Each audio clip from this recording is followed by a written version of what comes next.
friends പറഞ്ഞ പറ hi friends പറഞ്ഞ ഗുഡ് മോർണിംഗ് പറ ഇവിടെ നോക്കി പറ ഗുഡ് മോർണിംഗ് പറഞ്ഞ ചേച്ചി സ്കൂളിലേക്ക് പോയി തന്നെ ചേച്ചി സ്കൂളിലേക്ക് പോയി അമ്മ കൊണ്ടാക്കി വന്നിട്ട് ക്ലാസ്സിക്ക് സ്കൂളിലേക്ക് പോയിട്ട് അപ്പം അവിടെ കൊണ്ടാക്കി വന്നതിന് ശേഷമുള്ള കുറച്ച് നേരത്തെ ഞങ്ങളുടേതായ കുറച്ച് കാര്യങ്ങൾ ഒന്ന് വീഡിയോ എടുക്കാൻ വിചാരിച്ചിട്ട് വെറുതെ ചുമ്മാ ഇരുന്നപ്പോൾ ഒന്ന് ചെയ്യണമെന്ന് തോന്നി. അപ്പം നമുക്ക് അവൾ കൊണ്ടാക്കി വന്നിട്ട് ആദ്യം തന്നെ ഞാൻ ചെയ്യാം നേരെ പോയിട്ട് ചായ കുടിക്കും കേട്ടോ. അപ്പം ഞങ്ങൾ ചായ കുടിക്കാൻ നോക്കട്ടെ. ഓ സീതു ഇങ്ങനെ ടി വി ഒക്കെ കണ്ട് ഇങ്ങനെ ഇരിക്കും അവിടെ അല്ല സീതു? ഓ അല്ലേ പിന്നെന്താ ചെയ്യാ? ഏത് ഒരു ഹായ് പറഞ്ഞ അമ്മ അത് വെച്ചാരാ. ഗുഡ് മോർണിംഗ് പറ. ഗുഡ് മോർണിംഗ് പറ. അപ്പൊ നമുക്കിനി പോയിട്ട് ഫുഡ് കഴിക്കാം. വെച്ച് തരാം. അങ്ങനെ ഞങ്ങൾ രണ്ടുപേരും കൂടിയിട്ട് ബ്രേക്ക്ഫാസ്റ്റ് കഴിക്കാൻ നോക്കുകയാണ്. അപ്പോൾ ചപ്പാത്തിയും കറിയും മസാലക്കറിയാണ് ഇന്നത്തെ ബ്രേക്ക്ഫാസ്റ്റ്. ചപ്പാത്തി ഞാൻ ഇങ്ങനെ ചെറുതായിട്ട് ഉണ്ടാക്കട്ടെ. സീതൂനും വാസിക്കുമോൾക്ക് കൊണ്ടുപോകാനും വേണ്ടിയിട്ട് അവൾ മിക്കത് ലഞ്ചായിട്ട് ചപ്പാത്തി മതി എന്ന് പറഞ്ഞാൽ ഇങ്ങനെ ചപ്പാത്തി ആക്കിയിട്ട് കൊടുക്കട്ടെ. അപ്പോൾ കഴിച്ചോളും. സീതൂനും ഇഷ്ടം. അത് കഴിഞ്ഞ് ഞാൻ ടി വി ഒക്കെ കണ്ടിട്ട് കഴിക്കുന്നത്. അപ്പോൾ എൻ്റെ കൂടെ അവൾ കഴിക്കാളും. സീതു ഓൾറെഡി കഴിച്ച് കഴിഞ്ഞതാണ്. പിന്നെ ഞങ്ങൾ കഴിക്കുമ്പോൾ കൂടെ ഇരുന്നിട്ടൊക്കെ അങ്ങനെ ഇങ്ങനെയൊക്കെ ആയിട്ട് കഴിക്കട്ടെ. ഇന്ന് അമ്മയ്ക്കാണെങ്കിൽ ഒന്ന് ഒരു പാല് കാച്ചലുണ്ട്, അതിന് പുറത്തേക്ക് പോകണം. അപ്പോൾ പോണേക്കാട്ടും മുന്നേ മിക്ക പണികളൊക്കെ തീർത്ത് ഇരിക്കുകയാണ് കേട്ടോ. പിന്നെ പോയി കഴിഞ്ഞ് കഴിഞ്ഞാൽ പണിയെടുക്കുകയെന്ന് വെച്ചാൽ കുറച്ച് റിസ്ക് ആയിരിക്കും. കാരണം ആരും ഇല്ലാത്ത കാരണം കൊണ്ട് സീതു കുറച്ച് എൻ്റെ അടുത്തുനിന്ന് ഇങ്ങനെ മാറില്ല. എൻ്റെ ഒപ്പം തന്നെ ഇരിക്കും, ഞാനൊപ്പം തന്നെ ഇരിക്കണം എന്നൊക്കെ ചിലപ്പോൾ വാശി പിടിക്കും. അപ്പോൾ അവൾ പോണേക്കാട്ടും മുന്നേ പരമാവധി പണികളൊക്കെ ഞങ്ങൾ തീർത്തു. പിന്നെ പോയി കഴിഞ്ഞിട്ട് ചെറിയ പണികളുണ്ടാവുള്ളൂ. അപ്പോഴേക്ക് പാല് വന്നു. പാലൊക്കെ പോയി എടുത്തിട്ടുണ്ട്. എന്നും പാല് കൊണ്ടുവന്നു കഴിഞ്ഞാൽ സുനി ചേട്ടനെ പോയിട്ട് പാല് കൊണ്ടുവരുന്ന ചേട്ടനെ പോയിട്ട് ടാറ്റ കൊടുക്കുക ബായൊക്കെ പറയട്ടെ. അപ്പോഴേക്ക് ഇത് അമ്മയ്ക്ക് പോകാനുള്ള ഓട്ടോ വന്നു. ഇരിങ്ങാലവിടെയാണ് അമ്മ പോയിട്ട് വൈകിട്ടാണ്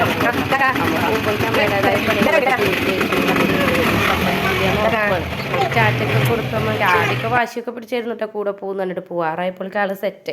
അത് കഴിഞ്ഞിട്ട് ഞാൻ എന്താ പാലൊക്കെ കാച്ചിട്ട് കൊടുക്കാൻ വിചാരിച്ചു. അപ്പോൾ ആളിനെ അവിടെ ടി വി കാണാനായിട്ട് ഇരുത്തിയിട്ടുണ്ട് കേട്ടോ. കുറേ നേരമൊക്കെ ഇങ്ങനെ ടി വി കണ്ടിരിക്കും. വല്ല പാട്ടുകളോ വല്ല കാർട്ടൂണൊക്കെ കണ്ടു കഴിഞ്ഞിരിക്കും. പെട്ടെന്നൊരു തോന്നി കഴിഞ്ഞാൽ ആൾ എണീക്കും. പിന്നെ ഇരിക്കില്ല. പിന്നെ ചിലപ്പോൾ ഉറങ്ങണം എന്ന് പറഞ്ഞിട്ട് വാശി പിടിക്കും. എടുക്കണം കൊണ്ട് നടക്കണം എന്നൊക്കെ പറഞ്ഞിട്ട് വാശി പിടിക്കും. നോർമലി ഞാൻ വാസുകീനൊക്കെ ഉണ്ടാക്കി വന്നു കഴിഞ്ഞാൽ ഞങ്ങൾ ബ്രേക്ക്ഫാസ്റ്റൊക്കെ കഴിച്ചിട്ട് വേഗം ഞാൻ അവളിനൊന്ന് ഉറക്കി കഴിഞ്ഞിട്ട് ഞാൻ തയ്ക്കാൻ എന്തെങ്കിലും ഉണ്ടെങ്കിൽ തയ്ക്കായിരിക്കും. മിക്കതും തയ്ക്കാനുള്ള ടൈം കിട്ടില്ല. തയ്ക്കാനുള്ളതൊന്ന് വെട്ടി വയ്ക്കാനുള്ള നേരം കിട്ടുള്ളൂ. അപ്പോഴേക്ക് ആൾ എണീറ്റിട്ട് വരും. പിന്നെ അവളുടെ കൂലി പരിപാടികളൊക്കെ കഴിഞ്ഞ് ഉച്ചയ്ക്ക് ഊണ് കഴിഞ്ഞ് ഉറക്കിയതിന് ശേഷമാണ് ഞാൻ തയ്ക്കാനിരിക്കുക. ഇന്നിപ്പോൾ എന്ന് വെച്ച് കഴിഞ്ഞാൽ ഏട്ടൻ വരുന്ന കാരണം കൊണ്ട് അച്ഛൻ വരാമെന്ന് പറഞ്ഞ കാരണം കൊണ്ട് ആൾ ഉറങ്ങുന്നില്ല. ഉറങ്ങണമെന്ന് വാശി പിടിക്കില്ല. അച്ചപ്പ വരും, എത്താറായിട്ടുണ്ട് ഏകദേശം. അപ്പം അച്ചപ്പ വരുമല്ലോ എന്നുള്ള സന്തോഷത്തിലാണ് ആൾ ഉറങ്ങാണ്ടിരിക്കുന്നത്. അപ്പം അച്ഛൻ വരുമ്പോഴേക്ക് കുളിച്ച് പുതിയ ഡ്രസ്സൊക്കെ ഇട്ടിട്ട് സുന്ദരിയായിട്ട് ഇരിക്കാമെന്ന് പറഞ്ഞപ്പോൾ ആ ഒരു സന്തോഷത്തിൽ ഉറങ്ങാതിരിക്കുകയാണ് കേട്ടോ. അല്ലാന്നുണ്ടെങ്കിൽ ഉറക്കത്തിൻ്റെ നേരമായിട്ടുണ്ട്, വാശി പിടിക്കേണ്ട ടൈം ആയിട്ടുണ്ട്. ഞാനും പിന്നെ ഉറക്കണ്ട വിചാരിച്ചു. ചെറിയ പണികളൊക്കെ ഉണ്ട്, അതൊക്കെ തീർത്തിട്ട് ഏട്ടൻ വന്നതിന് ശേഷം ഉറക്കാൻ വിചാരിച്ചു. പിന്നെ ഏട്ടൻ വന്നു കഴിഞ്ഞ് കഴിഞ്ഞാൽ പിന്നെ ആൾ എൻ്റെ അടുത്തേക്ക് വരികയില്ല. ഫുൾ ടൈം അച്ഛൻ്റെ കൂടെ ഇരിക്കും. പിന്നെ ഞാനും വേണ്ട, അമ്മാമ്മയും വേണ്ട, ആരും വേണ്ട. അമ്മ അങ്ങനെ എവിടേക്കും അങ്ങനെ പോവാറില്ല. 1-2 പ്രാവശ്യമൊക്കെയാണ് ഇങ്ങനെ കാലത്ത് പോയിട്ട് വൈകിട്ട് വരെ അങ്ങനെ മാറി നിന്നിട്ടുള്ളൂ. അപ്പം അമ്മ ഇവിടെ എപ്പോഴും ഉണ്ടായിട്ട് അമ്മ അങ്ങനെ വല്ലയിടത്തേക്ക് പോകുമ്പോൾ എനിക്കിങ്ങനെ ചില കാര്യങ്ങൾ ചെയ്യാനിങ്ങനെ മാനേജ് ചെയ്യാൻ കുറച്ചിങ്ങനെ ബുദ്ധിമുട്ട് തോന്നും ഇവൾ വാശി പിടിക്കുമ്പോൾ. അപ്പോൾ ഞാൻ ഇന്ന് എന്തായാലും ഇനി തയ്ക്കലൊന്നും നടക്കില്ല, തയ്ക്കണില്ല എന്ന് തന്നെ വിചാരിച്ചു. കാരണം ആളെ വെച്ചിട്ട് തയ്ക്കായിരുന്നു കഴിഞ്ഞാൽ നൂലെടുത്തുകൊണ്ട് പോവും, മെഷീൻ്റെ അടിയിൽ വന്ന് നിൽക്കും, തയ്ക്കണോർത്ത് കൈ വയ്ക്കാൻ എൻ്റെ മടിയിലൊക്കെ കയറിയിരിക്കും. അപ്പോൾ ഞാൻ തയ്ക്കണില്ല വിചാരിച്ചു. ഇന്ന് ഫുൾ ടൈം അവളുടെ കൂടെ തന്നെ ഇരിക്കാമെന്ന് കരുതിയേക്കണം കേട്ടോ. പിന്നെ ഏട്ടൻ എത്തുമല്ലോ. അപ്പോൾ പാല് റെഡിയാക്കുമ്പോഴേക്ക് അടുക്കളയിലേക്ക് എത്തിയിട്ടുണ്ട്. അടുക്കളയിലേക്ക് വന്ന് കഴിഞ്ഞ് കഴിഞ്ഞാൽ പിന്നെ അത് വലിച്ചിട്ട് ഇത് വലിച്ചിട്ട് അതിൻ്റെ മുകളിൽ കയറി നിന്ന് പേടിയാവും. അടുപ്പത്തൊക്കെ എന്തെങ്കിലും വെച്ചിട്ടുണ്ടെങ്കിൽ പേടിയാണ്. ഇപ്പോൾ സ്റ്റൂളിട്ട് കയറി അത് പിടിക്കാൻ നോക്കും, അത് വലിച്ചിടാൻ നോക്കും, പാത്രങ്ങൾ എടുത്തുകൊണ്ട് കുറേ അവിടെ ഇരുന്ന് കളിക്കും, കുറേ ഇവിടെ കൊണ്ടുവന്ന് വയ്ക്കും. ആകെ അലങ്കോലാക്കിയിട്ട് ഇടും. അത് കാരണം പരമാവധി ഞാൻ അടുക്കളയിലേക്ക് കയറ്റാറില്ല കേട്ടോ. ഇന്നിപ്പോൾ പിന്നെ വേറെ ഓപ്ഷൻ ഇല്ലല്ലോ. അപ്പോൾ അതേ കൂടെ വന്ന് നിന്ന് പാലൊക്കെ ചൂടാറാൻ വെച്ചിട്ടുണ്ട് കേട്ടോ. അത് ചില ദിവസമൊക്കെ കൊടുത്തു കഴിഞ്ഞാൽ കുടിക്കും, ചിലപ്പോൾ കുടിക്കുന്നില്ല. ഞാൻ പാല് കൊടുക്കുമ്പോൾ കുറച്ച് ബൂസ്റ്റും കുറച്ച് പഞ്ചസാര ഇട്ട് കൊടുക്കും. അല്ലാണ്ട് നമ്മൾ കുടിക്കില്ല. രണ്ടാളും പച്ചപ്പാലായിട്ട് തിളപ്പിച്ച് കൊടുത്തു കഴിഞ്ഞാൽ കുടിക്കില്ല. എനിക്കും ഇഷ്ടമില്ല കേട്ടോ അങ്ങനെ കുടിക്കില്ല, എനിക്ക് മധുരം വേണം. അപ്പോൾ കുറച്ച് ബൂസ്റ്റും പഞ്ചസാരയൊക്കെ ഇട്ട് കലക്കി കൊടുത്തു കഴിഞ്ഞാൽ ആൾ കുടിച്ചോളും. ചില ദിവസങ്ങളിൽ, എല്ലാ ദിവസവും അല്ല. വാസുമ്പോൾ സ്കൂളുള്ള ദിവസമാണെങ്കിൽ കാലത്ത് കുടിക്കില്ല കേട്ടോ. സ്കൂളിട്ട് വന്നിട്ടാണ് പാലിച്ചിട്ട് ചൂട് കൂടുതലാണെന്നും പറഞ്ഞിട്ട് ചൂടാറ്റാൻ വെച്ചിട്ടുണ്ട്. ഇനി കുടിക്കണമെന്ന് തോന്നിക്കഴിഞ്ഞാൽ പിന്നെ പാല് വന്ന് അത് കുടിക്കാൻ കിട്ടുന്ന വരെ തൊയിലുണ്ടാവില്ല കേട്ടോ. അതെന്നെ ചോദിച്ചുകൊണ്ടിരിക്കും. പിന്നെ എല്ലാം ആൾക്ക് തന്നെ ചെയ്യണം. നമ്മൾ കുടിക്കാൻ കൊടുക്കാന്ന് വെച്ചാൽ അത് ഇഷ്ടമല്ല. അത് തന്നെ കയ്യിൽ കിട്ടണം, തന്നെ ഇരുന്ന് കുടിക്കുന്നത്. പാലൊക്കെ കുടിച്ച് കഴിഞ്ഞിട്ട് കുളിക്കാന്നൊക്കെ പറഞ്ഞപ്പോൾ വേഗം റെഡിയെ പറഞ്ഞിട്ടുണ്ട് കേട്ടോ. കുളിക്കാനൊക്കെ ഇഷ്ടമാണ്. കുളിക്കാൻ വിളിച്ച് കഴിഞ്ഞാൽ വേഗം വരും. അത് കഴിഞ്ഞ് കഴിഞ്ഞാൽ പിന്നെ തന്നെ ഇരുന്ന് കളിക്കുകയാണെങ്കിൽ എനിക്ക് ബാക്കി പരിപാടികളും കൂടി നോക്കാമല്ലോ എന്ന് വെച്ചിട്ടാണ്. അപ്പോൾ കുളിക്കാൻ വിളിച്ച് കൊണ്ടുപോയി കുളിപ്പിച്ച് സുന്ദരിയാക്കി കൊണ്ടുവന്നു കേട്ടോ. ഇടയ്ക്കിടയ്ക്ക് അച്ചാന്ന് വിളിക്കുന്നുണ്ട്. അച്ചപ്പത്തൊന്നും പറഞ്ഞിട്ട് സമാധാനിപ്പിക്കുകയാണ്. കാലത്ത് എണീറ്റപ്പോൾ തൊട്ട് തുടങ്ങിയത് അച്ചാ പറഞ്ഞിട്ട്. അച്ഛൻ വരുന്ന തലേദിവസേ പറഞ്ഞിട്ടുണ്ടായിരുന്നു കേട്ടോ.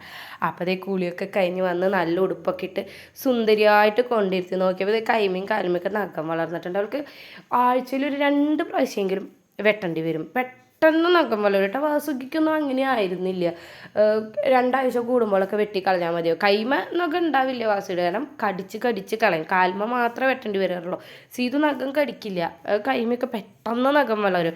എന്ത് വേദനയാന്ന് പറഞ്ഞാൽ നല്ല മൂർച്ചയുണ്ട്, നല്ല നീളം വെക്കും ചെയ്യും. ആഴ്ചയിൽ ഒരു 2 പ്രാവശ്യം വെട്ടിയില്ലെങ്കിൽ നമ്മുടെയൊക്കെ നഖം വളരുന്ന പോലെ അത്രയ്ക്ക് നഖമുണ്ടതേ. ഒരു ഡ്രസ്സൊക്കെ ഇട്ട് അത് മാറ്റി തോന്നുമ്പോൾ ഡ്രസ്സ് ഇങ്ങനെ മാറ്റി വേറെ എടുത്തിട്ട് ഇപ്പോൾ ഉടുപ്പിട്ട് കൊടുത്ത് അത് വേണ്ടാന്നിട്ട് മാറ്റിയിട്ട് ഇതേ പാൻറ് എടുത്തിട്ട് കിട്ടുക. അപ്പോൾ ഇത് ഓട്ടോറിക്ഷയുടെ സൗണ്ടൊക്കെ കേൾക്കുമ്പോൾ ചെന്ന് നോക്കുകയാണ് അച്ഛൻ വന്നിട്ടുണ്ടോ എന്നിട്ടാ.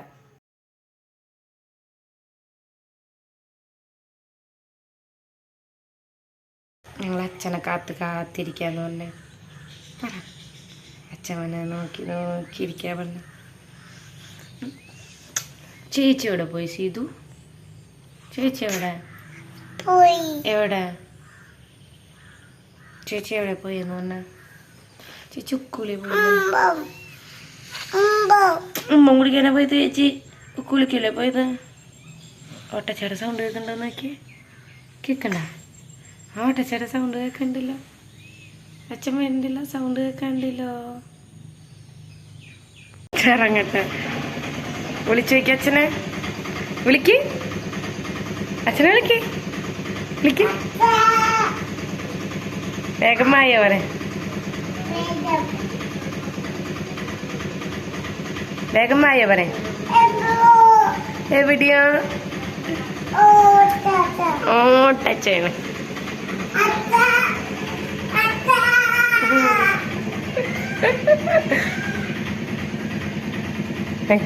തുള്ളിച്ചാട്.